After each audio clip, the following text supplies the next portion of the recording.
Welcome to Histox. Here, history isn't just dates and names. It's the raw, untold story of power, betrayal, and legacy. Let's uncover what textbooks left out. When it comes to Cyrus the Great, we actually know very little from Persian records. Unlike Darius, Cyrus didn't leave behind grand inscriptions. So most of what we know comes from Greek historians like Herodotus and Xenophon, sources that often blur the line between fact and legend, and sometimes contradict each other. The sources were messy, but the constant requests from listeners made me take it seriously. So I dug deep, carefully comparing different versions and choosing the most reliable accounts to tell his story. I'm not a nationalist. I don't believe in pure bloodlines or glorified myths. My goal is to tell history as it really was. Complex, messy, and real. You might be surprised to know that until the 19th century, most Iranians didn't even know who Cyrus was. It wasn't until archaeological discoveries and new translations of ancient texts that Cyrus and the Achaemenids came back into focus. But to understand Cyrus, we first need to understand the world he was born into, an ancient world shaped by empires like the Assyrians, Babylonians, and Medes. So before we get to Cyrus himself, we're traveling back 2,700 years, to a time when three cities dominated the Near East: Nineveh, Babylon, and Jerusalem. Our story begins in Nineveh, the mighty capital of the Assyrian Empire. For nearly 50 years, it was the largest city on earth. The Assyrians believed in conquest above all else. Their kings expanded borders relentlessly and ruled with absolute power. And this is the world Cyrus was born into, a world of empires, wars, and ancient power struggles. Narrative English summary. Full continuation. The Assyrian Empire thrived on conquest and absolute obedience. In their proclamations to conquered peoples, the king was declared the supreme ruler, able to elevate or destroy anyone, to execute or pardon as he pleased. His word was law. In Assyrian belief, the king wasn't just a ruler, he was the high priest of Ashur, the state god. He offered daily sacrifices, and priests, doctors, and diviners constantly monitored his health. One chilling custom involved selecting a substitute king if danger was foretold. A commoner would be crowned in a mock ceremony, then killed to absorb the king's fate. Assyria's two key cities were Nineveh, the political capital, and Ashur, the sacred religious center. But nearby, their bitter rivals, the Babylonians, were constantly pushing back. The two empires clashed for centuries. When Assyria was strong, it crushed Babylon ruthlessly. One infamous king, Sennacherib, destroyed Babylon completely, bragging that he turned the city into ruins, filled its streets with corpses, and burned its temples to the ground. After that, he turned his attention west, first to Egypt, then to Jerusalem, the capital of the Israelites. Jerusalem had no army to resist. Confident of an easy victory, Sennacherib camped outside the city. But that night, according to the Bible, an angel killed 180,000 Assyrian soldiers. Herodotus offers a different tale. A swarm of desert mice gnawed through the soldiers' weapons, forcing them to retreat. Whatever the cause, Sennacherib inexplicably abandoned the siege. Soon after, he was murdered by his own sons. His grandson, Ashurbanipal, later rose to the throne. A warrior and a scholar, Ashurbanipal built the famed library of Nineveh, preserving the knowledge of Mesopotamia. But while the empire reached its cultural peak under his reign, internal unrest was rising. Rebellions continued. The system of brutal domination was cracking. And from the east, new powers were watching. The Medes were rising. And behind them, someone else was coming. Cyrus. The Assyrian Empire was ruthless. After crushing a Babylonian revolt, their generals brutally killed many and sent severed heads to King Ashurbanipal.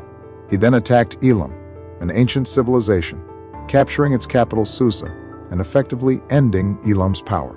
Elamites were known for burying their dead with gifts, worshipping many gods, and honoring snakes. Their famous ziggurat of Shogazan-Bil, near Shush, Iran, is one of the oldest religious sites in the world. Despite conquering many lands, Ashurbanipal left Jerusalem alone because the Israelites obeyed Assyria. His reign marked the empire's peak, with Nineveh as an impregnable capital. Ashurbanipal was also a scholar who founded the world's first major library, collecting over 30,000 tablets on law, medicine, and myths. Some still survive today.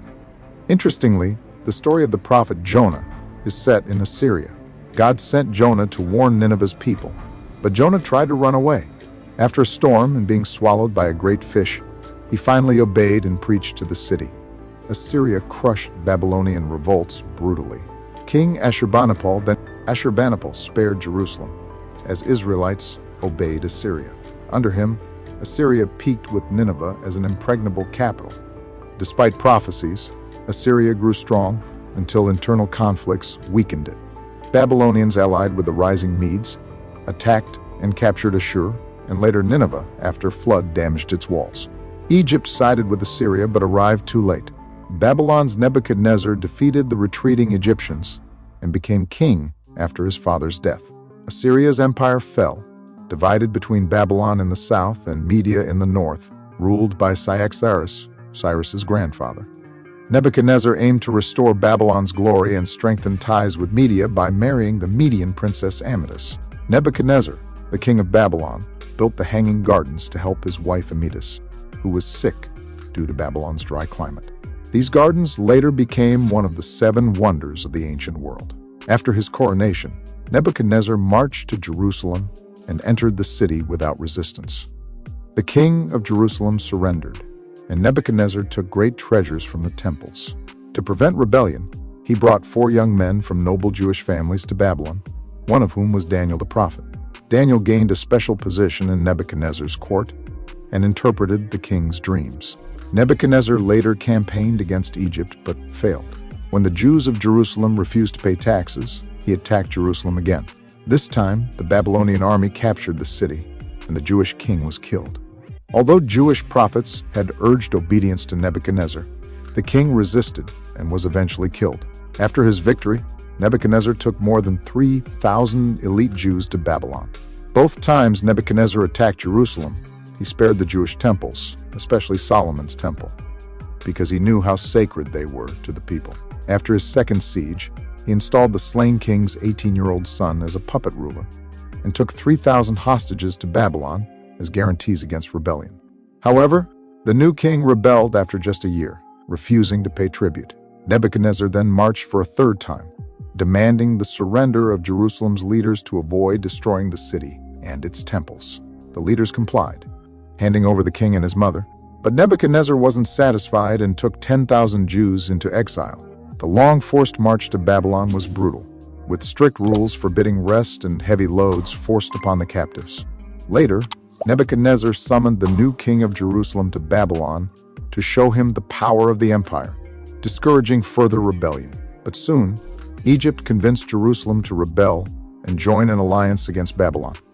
When the Babylonian army returned, the siege lasted 18 months. Jerusalem finally fell, and the Babylonians destroyed Solomon's temple, killed the royal children, blinded the king, and took him captive. Many Jews fled voluntarily to Babylon and its surroundings to escape the destruction.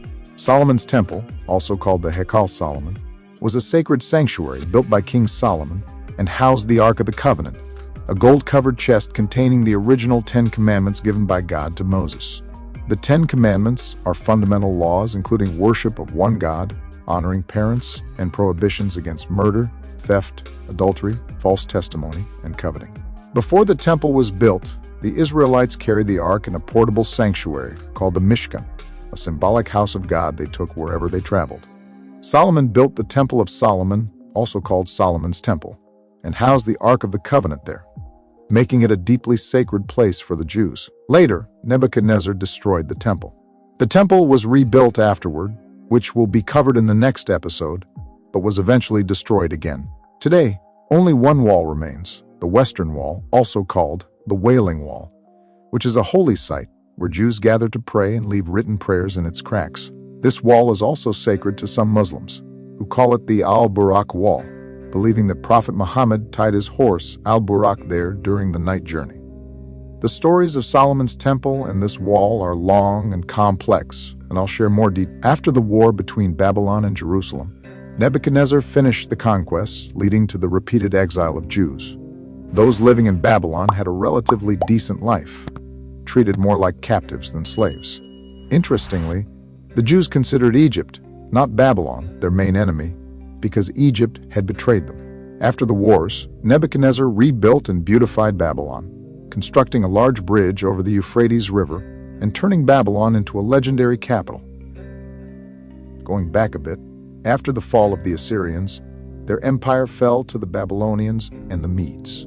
We've already covered the Babylonians under Nebuchadnezzar, so now let's talk about the Medes. The Medes were a branch of the Aryan peoples around 3000 BCE. The Aryans split into 4 groups during their migrations.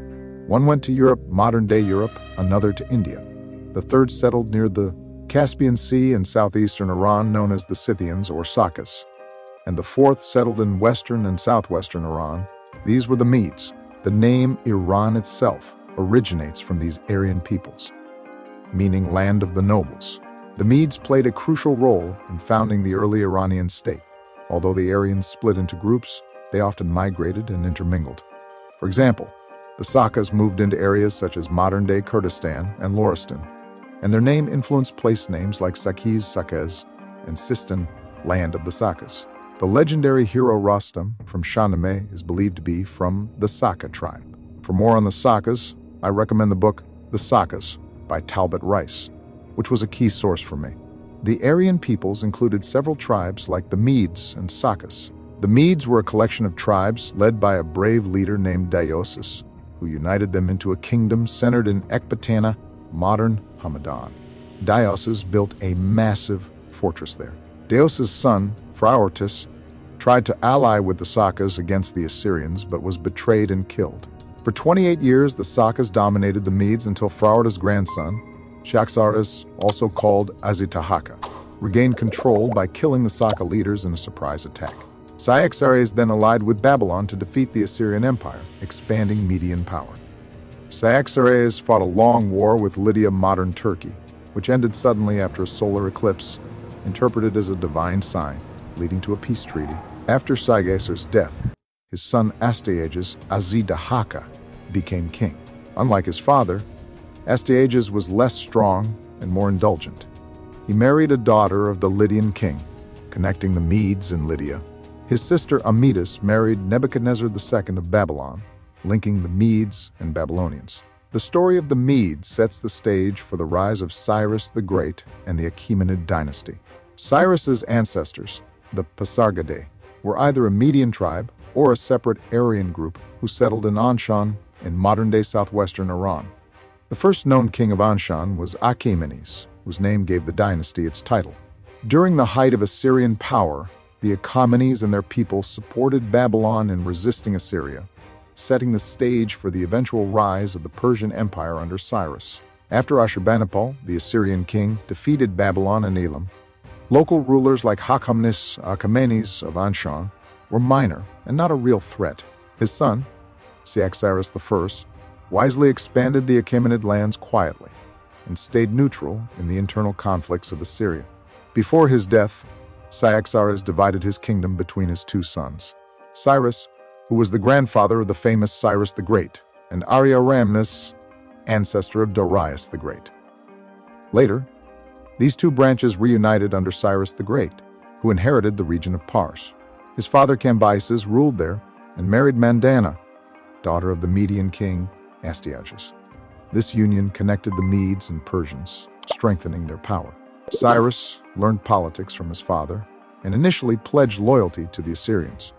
After Ashurbanipal's death, Assyria weakened, while the Median kingdom grew strong under kings like Histox and Astyages. The Medes and Persians eventually joined forces, and Cyrus became king of the reunited Achaemenid Empire. This episode, it doesn't end here, because next, we're talking about a boy born out of a political marriage, a child who was never meant to rule, just another pawn in the games of greater kings, but he did the unthinkable. He rebelled against the very grandfather who gave him a crown. They called him foolish, too young, too soft. But he had one thing in mind: this land must be reborn. Before he became the great, Cyrus was just a half-Median, half-Persian boy. So how did he tear the Median Empire apart from the inside? How did he conquer kingdoms without burning a single city to the ground? And more importantly, is he truly the man history says he was? Or just a polished myth, written by victors? In the next episode, it all begins, not just for Persia, but for the entire ancient world. The real Cyrus. Not the one they wrote about. If you don't want to miss the most powerful turning point in Middle Eastern history, stay tuned.